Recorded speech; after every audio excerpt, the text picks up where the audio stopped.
నా పేరు చంద్రశేఖర్. నా వైఫ్ పేరు వచ్చి సుభాషిణి. మాది ఉమ్మడి కడప జిల్లా, ప్రెజెంట్ అన్నమయ్య జిల్లా, రైల్వే కోడూరు మండలం, గుండాలపల్లి గ్రామం. మాకు పెళ్ళై 10 సంవత్సరాలయింది. మేము ప్రెజెంటు పెళ్ళైన కొద్ది నెలలకే ఒక 2 ఇయర్స్ తర్వాత గల్ఫ్‌కెళ్ళాం. గల్ఫ్ కంట్రీ అంటే కువైట్.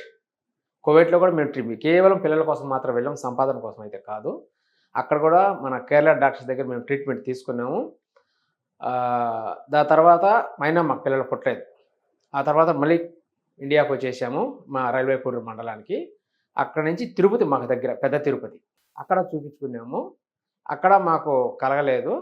తర్వాత ఫైనల్‌గా మేము ఆడికి వద్దనుకున్నాం. వదిలేసుకున్నాము. ఆశ అన్నిటి మీద ఆశ వదులుకున్నాము. ఈ మధ్యన యూట్యూబ్‌లో ఈ ఫెర్టిలిటీ హాస్పిటల్‌లో చూసి మేము సరే ఒకసారి కన్సల్ట్ అవుదాం. ఇదే ఫైనల్ అనుకోని ఇక్కడికొచ్చాము. ఇక్కడికొచ్చిన తర్వాత మేడం అన్ని చూసి మాకు అన్ని పరీక్షలు చేసి మాకు అన్నీ బాగున్నాయని చెప్పింది. ఖచ్చితంగా మీకు పుడతారని మాకు హామీ, గ్యారంటీ కూడా ఇచ్చారు. దాని ద్వారా మేము మళ్ళీ మాకు ఆశ అంటే ఆసక్తి, సంతోషం, ఎక్కడ లేని సంతోషం మాకు కలిగింది. ఎవరో ఒకరు ఉంటే చాలనుకున్నాం కానీ వీళ్ళు ఉండాలని మాకేం లేదు. చాలా హ్యాపీగా ఫీల్ అవుతాం. ఇంతకుముందు ఇలాంటి ఏడుపులు ఎన్నో ఏడ్చుకున్నాము. చాలా బాధపడ్డాం. చివరికి నా తల్లి కూడా నా భార్యను వదిలేయమని చెప్పింది.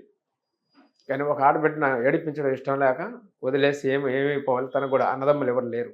ఇవన్నీ బాధలు మింగుకొని చివరిసారి ప్రయత్నం చేద్దామని ఇక్కడికొచ్చి మన సుమా మేడం గారు మాకు మంచి ట్రీట్మెంట్ ఇచ్చారు. మాకు మా ఇంట్లో వాళ్ళకంటే కూడా చాలా బాగా ఆప్యాయంగా పలకరించి రిసెప్షనిస్ట్ కాదు, స్టాఫ్ గాని మాకు అన్నీ బాగా చూసినారు. దాని ద్వారా మాకు సక్సెస్ అయినందువల్ల మేము ఎంతో ఆనందపడుతూ ఈ ఫెర్టిలిటీ హాస్పిటల్‌కు మన స్టాఫ్‌కు, మేడం గారికి కూడా మేము కృతజ్ఞతలు చెప్పుకుంటూ మా ఆనందాన్ని వ్యక్తపరుస్తాం. నా పేరు సుభాషిణి. ఆయన పేరు చంద్రశేఖర్. 49 హాస్పిటల్‌కి వచ్చి మేము 4 నెలలు అయిపోయింది. 4 నెలలు, 5 నెలల దాకా అయింది. 5 నెలల నుంచి ట్రీట్మెంట్ ఏమి తీసుకుంటా ఉన్నాం ఇక్కడ. ఫస్ట్ మంత్‌లో మేము ట్రీట్మెంట్ స్టార్ట్ చేసాము. స్టార్ట్ చేసినాక మేడం వండుకొని హార్మోన్స్ కొంచెం బ్యాలెన్స్ ఉందమ్మా అని చెప్పారు. బ్యాలెన్స్ అని చెప్పిన తర్వాత మళ్ళీ నెక్స్ట్ మంత్‌లో ఒక మంత్ అంతా గ్యాప్ వచ్చేసింది.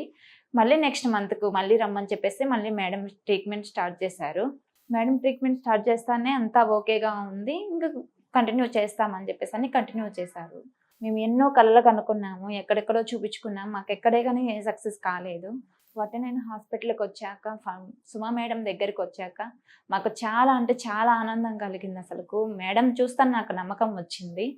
నాకు ఖచ్చితంగా కన్ఫర్మ్ అవుతుందనే నమ్మకంతోనే ఉన్నాను కాబట్టి నాకు కన్ఫర్మ్ అయ్యింది. మేడం గారికి, స్టాఫ్‌కి చాలా కృతజ్ఞతలు తెలుపుకుంటున్నాము అసలు. మేము చాలా చోట్ల ఉన్నాము. మీకెంతమంది పిల్లలు అడిగినప్పుడల్లా కొంచెం బాధ కలుగుతానే ఉంది. చాలామంది అడిగారు. మీకెంతమంది పిల్లలు? ఏం చేస్తున్నారు? ముందు మనకు ఆస్తిపాస్తులు ఏమి అడగరండి. ఫస్ట్ పిల్లలు ఎంతమంది అనే అడుగుతారు. ఆ పిల్లలు ఎంతమంది అన్నప్పుడు చాలా బాధ అనిపిస్తూ ఉండేది అసలు. ఇంక మా ఆయన కూడా చాలా దగ్గర అంత దగ్గర చూపించారు. ఎక్కడ మామూలుగా విలేజ్ ఎక్కడెక్కడ అంతలెక్కడ చూపించాం. కానీ మాకెక్కడ సక్సెస్ కాలేదు.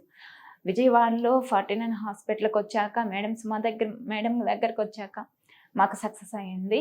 ఇప్పుడు అందరికి కూడా మేము చెప్పగలుగుతాము ఇంక అసలుకు. ఇంకెవరికి మేము భయపడిన అవసరం లేదనే నమ్మకంతోనే ఇంకా హ్యాపీగా ఉంటున్నాము.